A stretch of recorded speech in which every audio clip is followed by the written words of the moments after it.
Hello everyone, welcome to Raj economics and commerce classes. तो आज mathematical economics का एक बहुत ही महत्वपूर्ण टॉपिक जिसका नाम है इंटीग्रेशन उसे लेके आया हूँ, है ना। ये टॉपिक मैं जनरली पढ़ा रहा हूँ जिनका इकोनॉमिक्स ऑनर्स है, मतलब मैथमेटिकल इकोनॉमिक्स जिन्हें पढ़ना है, या फिर कॉमर्स में जिन बच्चों का अप्लाइड मैथमेटिक्स है ना, उन लोगों को काम आएगा ये चैप्टर। ठीक है। तो सवाल है इंटीग्रेशन क्या होता है। ठीक है। तो इंटीग्रेशन पढ़ने के पहले आप लोगों से रिक्वेस्ट है डिफरेंशिएशन जरूर पढ़ लें। अगर आप लोग डिफरेंशिएशन नहीं पढ़े हुए हो तो चैनल पे जाइए, डिस्क्रिप्शन में आपको डिफरेंशिएशन का लिंक दिया हुआ है, उसको पहले पढ़ लीजिए एंड उसके बाद इंटीग्रेशन को पढ़िएगा तो समझ में ज्यादा आएगा। ठीक है। देखिए, ये इंटीग्रेशन क्या है, डिफरेंशिएशन का रिवर्स प्रोसेस है ना। डिफरेंशिएशन जो करते थे, रेट ऑफ चेंज निकालते थे, है ना, उसका रिवर्स प्रोसेस जो होता है वो इंटीग्रेशन होता है। मतलब ये एक प्रकार का आपका क्या है, इंटीग्रेशन का मतलब सिंपल सा होता है समेशन ऑफ डिफरेंसेस। ठीक है। डिफरेंशिएशन में डिफरेंसेस निकाले थे, ठीक है, उसका समेशन जो होगा वो इंटीग्रेशन होगा। ठीक है। इसीलिए किसी भी फंक्शन को जब हम लोग डिफरेंशिएट करते हैं और उसको फिर से इंटीग्रेट करते हैं तो पुनः ओरिजिनल फंक्शन आपका आ जाएगा। ठीक है। तो जैसे इसको सिंबलिकली हम लोग इस प्रकार से लिखते हैं, है ना, ये इंटीग्रेशन का साइन है ना। यहाँ पे integration of F X D X, इसका मतलब कहता है कि integration of F X with respect to X. ठीक है। इस प्रकार से इसको रिप्रेजेंट किया जाता है। ठीक है। जैसे एक इसके कुछ बेसिक फॉर्मूलाज हैं, उसको पहले आप लोग देख लीजिए तब आगे बढ़ेंगे। जैसे x का पावर n है, dx है, तो क्या लिखते हैं हम लोग, इसका इंटीग्रेशन होता है x का power n plus one whole divided by n plus one plus constant c। Constant term एक c हम लोग हमेशा लिखते हैं, कोई भी कॉन्स्टेंट टर्म आप लिख सकते हो, जरूरी नहीं c ही लिखना है।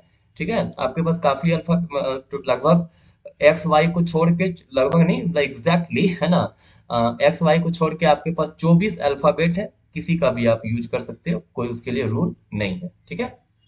तो देखिए, जैसे एग्जांपल के लिए अगर हम लोग x का पावर 5 का इंटीग्रेशन करना चाहते हैं x के रिस्पेक्ट में, तो क्या हो जाएगा, x का power 5 plus one divided by 5 plus one plus constant term c, that is x का power 6 by 6 plus constant c। ये हो गया हमारा इंटीग्रेशन किसका, x का पावर 5 का। ठीक है। जब भी x का पावर n के फॉर्म में कोई भी क्वेश्चन हो, डायरेक्टली ऐसे ही हम लोग बनाएंगे। ठीक है। उसका कोई चेंजेस अलग से नहीं करेंगे। ठीक है। नाउ अब कहता है कि इंटीग्रेशन तो हमारा ये तो पहला फॉर्मूला था हमारा। ठीक है। अब कहता है एक थोड़ा सा एग्जांपल समझते हैं। मैंने अभी शुरुआत में कहा था इंटीग्रेशन जो होता है वो क्या होता है, डिफरेंशिएशन का रिवर्स प्रोसेस, डिफरेंसेस का रिवर्स प्रोसेस। मतलब अगर मान लीजिए x का पावर 2 है, इसको डिफरेंशिएट करते थे तो क्या आता था हमारा, आता था 2x, राइट। तो इसका मतलब अगर 2x का इंटीग्रेशन कर दे, ठीक है, तो हमारा एक्स स्क्वायर आ जाना चाहिए। देखिए क्या होगा, 2 कांस्टेंट है बाहर रहेगा, x है, x dx, तो क्या हो जाएगा इंटीग्रेशन 2x। देखिए अभी फॉर्मूला बताया ना मैंने, x का पावर n हो तो क्या करना है, x का power n plus one whole divided by n plus one. तो यहाँ x का पावर कितना है, कुछ नहीं, मतलब 1 है, तो 1 प्लस वन 2, नीचे भी हो जाएगा 1 प्लस वन। ठीक है। प्लस कॉन्स्टेंट टर्म c लिख देंगे, है ना। तो क्या है, 2x square by 2, 2 cancer, plus constant term c, तो क्या आ गया, x square plus constant term c। देखिए ओरिजिनल फंक्शन एक्स स्क्वायर आ गया ना। ठीक है। तो अब सवाल यहाँ ये उठता है कि फिर हम सी क्यों लिख रहे हैं, इसका इसका भी कुछ तो रीजन होगा ना। तो देखिए, कहता है अगर मान लीजिए एक्स स्क्वायर प्लस 5 को डिफरेंशिएट करें तो क्या आएगा, एक्स स्क्वायर का डिफरेंशिएशन 2x आता है और 5 का डिफरेंशिएशन 0, तो बचा कितना, सिर्फ और सिर्फ 2x बचा, है ना। अभी 2x का इंटीग्रेशन भी बताया आप लोगों को, अब 2x को इंटीग्रेट करेंगे तो क्या आ जाएगा हमारे पास, हमारे पास बचेगा एक्स स्क्वायर प्लस सी, कॉन्स्टेंट सी लिखते हैं ना। देखिए ये सी क्यों लिखा गया है, क्यों, कहता है कि जो ओरिजिनल फंक्शन है उसमें हो सकता है कोई कांस्टेंट हो जो डिफरेंशिएट होने पे खत्म हो गया हो। ठीक है। तो इसीलिए हम लोग एक टर्म सी कांस्टेंट लिख देते हैं। ठीक है, क्लियर है?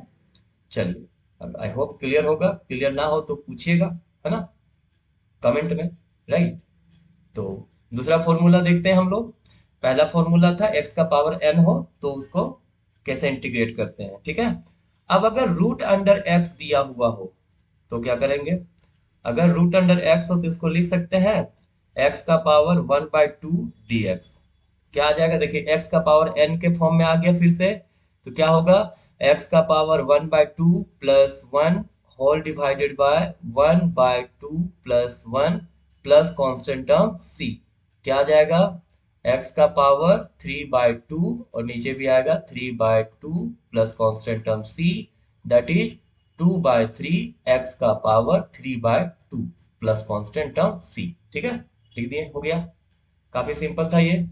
तो अगर रूट में अगर दिया हुआ कोई भी प्रॉब्लम तो उस रूट को पहले ब्रेक कीजिए, है ना, दैट मीन्स x का पावर 1/2 के फॉर्म में लिखिए और आगे फिर हम लोग इंटीग्रेट कर सकते हैं वही x का पावर n का फॉर्मूला यूज करके।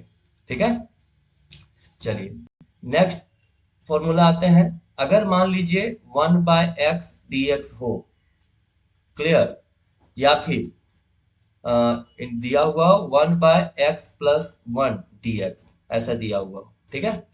तो देखिए अगर आप लोगों को पता होगा कि log x को डिफरेंशिएट करते थे तो 1/x आता था, तो सेम उसका रिवर्स क्या होगा? 1/x का इंटीग्रेशन मतलब log x होगा, प्लस कांस्टेंट टर्म c लिख देना है। ठीक है, और इसका यहाँ पर होगा क्या है? 1/x+1 है तो इसका हो जाएगा log x+1 plus constant term c।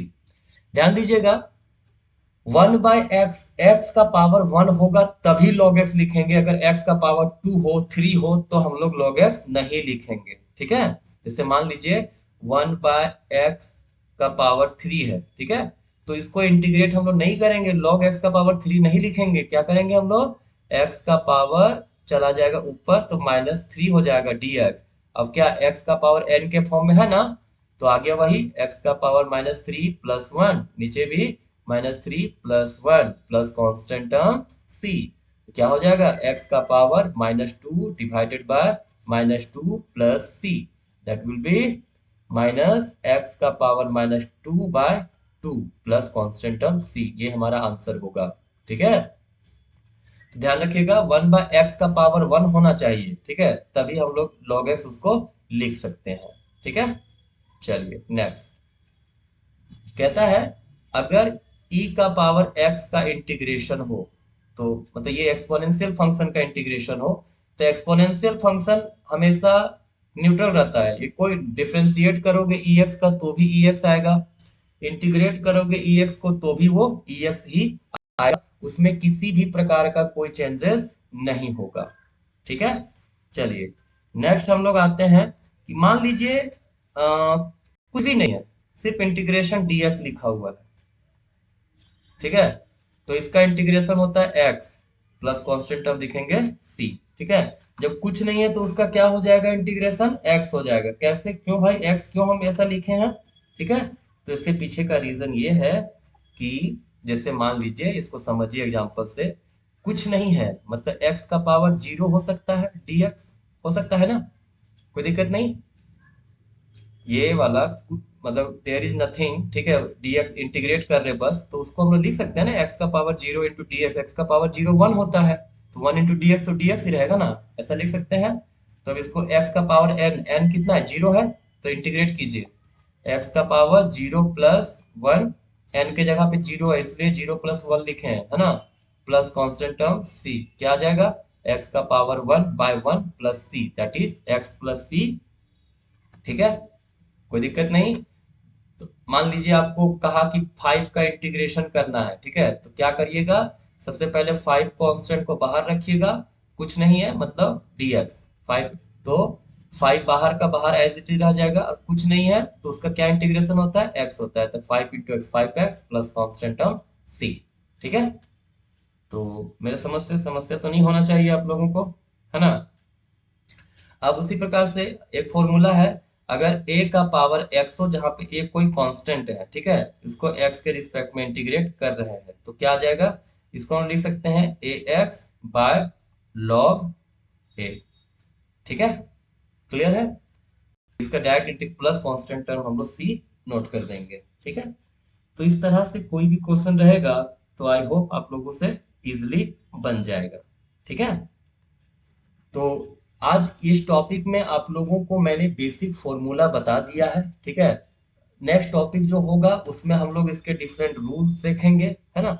तो सिंपल रूल कुछ कुछ देख लेते हैं, एक आध क्वेश्चन कर लेते हैं हम लोग आज। बाकी सब्स्टिट्यूशन रूल बताएंगे नेक्स्ट वीडियो में, और नेक्स्ट वीडियो में आप लोग को फिर बाय पार्ट्स रूल भी बताया जाएगा। ठीक है, कुछ सिंपल क्वेश्चन हम लोग करते हैं इसमें, है ना। देखिए क्या क्वेश्चन है।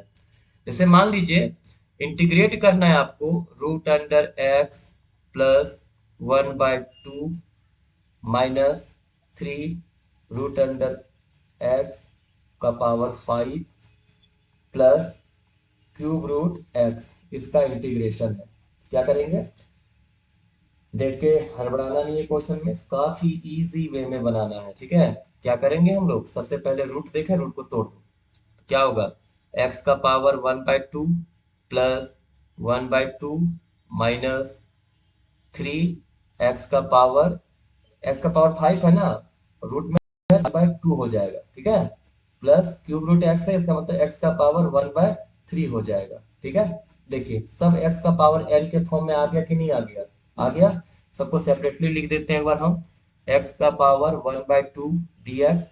बस हम अभी सब तोड़ तोड़ के लिख दे रहे हैं, आगे से हम सॉर्ट करेंगे। ठीक है, 1/2 कांस्टेंट है तो 1/2 बाहर रखेंगे, इंटीग्रेट dx माइनस 3 कांस्टेंट बाहर, x का पावर 5/2 का integration with respect to dx plus x का पावर 1/3 का इंटीग्रेशन x के रिस्पेक्ट में। क्या होगा, x का पावर 1/2 है तो 1/2 plus 1 whole divided by 1/2 plus 1 plus 1/2 है, कुछ नहीं उसका इंटीग्रेशन नहीं बताए थे, x होता है, माइनस 3 इंटू एक्स का power 5/2 plus 1 divided by 5/2 plus 1 plus x का पावर 1/3 है तो 1/3 प्लस 1 डिवाइडेड बाय 1/3 प्लस 1। सारे क्वेश्चन देखिए एक ही फॉर्मूला पे आया है, कौन सा, जो शुरुआत का फॉर्मूला बताए थे, एक्स का पावर n हो तो इसका मतलब क्या होता है, एक्स का power n plus 1 divided by n plus 1 plus constant term c। ठीक है, बस इसी फॉर्मूला पे सारा क्वेश्चन यहाँ पे आया हुआ है, तो प्लस एक टर्म कांस्टेंट c लिख देंगे। क्या बचेगा, x का पावर 3/2, नीचे भी आएगा 3/2 प्लस 1/2 एक्स माइनस 3 एक्स का power 7/2 divided by 7/2 plus x का पावर कितना हो जाएगा, 4/3 divided by 4/3 plus constant term c।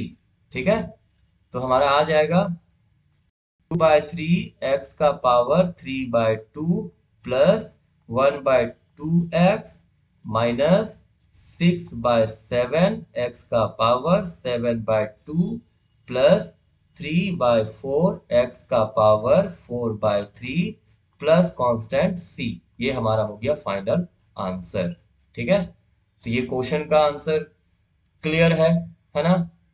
Root में प्रॉब्लम था, सबको मैंने पहले तोड़ दिया। ठीक है, तोड़ने के बाद क्या किया मैंने, इंटीग्रेट कर दिया एक्स का पावर एन के फॉर्म में। ठीक है, तो इसमें अगर कोई दिक्कत होगा तो बताइएगा, मुझे तो लगता है आपको समझ में आ गया होगा। चलिए, तो नेक्स्ट आगे हम लोग थोड़ा बढ़ते हैं, एक आध क्वेश्चन और करते हैं। जैसे मान लीजिए क्वेश्चन दिया हुआ है, integration of a x square plus B x plus c whole divided by x D x. तो क्या करेंगे, हम लोग को डिवाइड का रूल तो जानते नहीं है अभी, है ना, तो क्या करेंगे, सबको सेपरेट कर दीजिए, A x square by X plus B X by X plus C by x D X. Right, यहाँ से क्या आएगा आपका, यहाँ से आपका आ जाएगा ए एक्स बचेगा प्लस बी बचेगा प्लस सी इंटू 1/x लिख सकते हैं डी एक्स। ठीक है, तो इसको इंटीग्रेट करते जाइए, क्या होगा, डायरेक्टली अब इंटीग्रेट कर रहा हूँ ना, ए एक्स पावर 1 है तो 1 plus 1 divided by 1 plus 1 plus be constant के साथ कुछ नहीं है तो बी एक्स हो जाएगा, प्लस सी इंटू 1/x का क्या होता है, log x, प्लस यहाँ टर्म हम लोग कांस्टेंट लेते हैं, के लिख देते हैं, चूंकि सी यहाँ पे आया तो दो बार सी नहीं लिखते, के कांस्टेंट टर्म ले लेते हैं, ठीक है। क्या आ जाएगा, ए एक्स का power 2/2 plus B x plus C log x plus K, this is your final answer, ठीक है। काफी सिंपल था, मैंने सॉर्ट कर दिया, यहाँ पे कोई दिक्कत नहीं है ना जी आप लोग को, अगर दिक्कत होगा तो कमेंट जरूर कर दीजिएगा, ठीक है। चलिए आगे क्वेश्चन देखते हैं। कहता है अगर मान लीजिए x plus 1 divided by x minus 1 dx ऐसे दिया हुआ है, ठीक है। देखिए डिवाइड रूल हम लोग को पता नहीं है, तो ऐसा इसको करें कि एक बार एटलीस्ट न्यूमरेटर कट जाए, ठीक है। क्या करना है देखिए, समझिए क्वेश्चन का सॉल्यूशन से, x प्लस 1 है, अपने मन से -1 और +1 लिख सकते हैं, कोई दिक्कत नहीं है, -1 लिखे तो +1 भी लिख दिए, कोई समस्या नहीं है, तो x माइनस 1 dx हो गया, है ना। क्या इसको लिख सकते हैं, x माइनस 1 प्लस 2, मतलब 1 और 1 को जोड़ दिए, +2 कटे, x माइनस 1 लिख दिए, डिवाइडेड बाय x माइनस 1, इसका इंटीग्रेशन dx, क्या हो जाएगा देखिए तो, x minus 1 divided by x minus 1 plus 2/x minus 1 dx, ऐसा लिख सकते हैं। x माइनस वन कैंसल हो गया, क्या बचेगा 1 plus 2 into 1/x minus 1 dx, ऐसा लिख सकते हैं, बिल्कुल लिख सकते हैं, ठीक है। तो 1 का इंटीग्रेशन होता है x, ठीक है, मतलब कुछ नहीं रहता है तो उसका इंटीग्रेशन होता है ना dx बराबर x, ठीक है। तो कुछ नहीं मतलब 1 है, ठीक है, तो क्या होगा 1 का integration x plus 2 into 1/x के फॉर्म में है तो इसको लिख सकते हैं log x minus 1 plus constant term c, that will be x plus 2 log x minus 1 plus c, this is your final answer, ठीक है। तो देखिए मैं इंटीग्रेशन का ये सीरीज शुरू कर रहा हूँ, है ना, तो आपको इंटीग्रेशन का जितने भी सिंपल रूल्स हैं वो सारे रूल्स पढ़ाए जाएंगे। एक बार रूल जब कंप्लीट होगा तो इसके एक वैसे एप्लीकेशंस को बताए जाएंगे जिनका यूज इकोनॉमिक्स में होता है, ठीक है। तो आज का क्लास में यहीं तक दे रहा हूँ, है ना। और नेक्स्ट वीडियो आप लोग का इंटीग्रेशन पार्ट 2 आएगा, तो वेट कीजिए और कंप्लीट वीडियो देखा कीजिए, आप लोग को काफी हेल्प मिलेगा, मुझे पता है, ठीक है। और अगर आपको लगता है कि मुझे और भी एग्जाम्पल्स देने चाहिए तो बताइए कमेंट करके, डाउट होता है तो बताइए, ठीक है, जिस प्रकार से हो पाए मैं आप लोगों का हेल्प करूंगा, ठीक है। चलिए, धन्यवाद।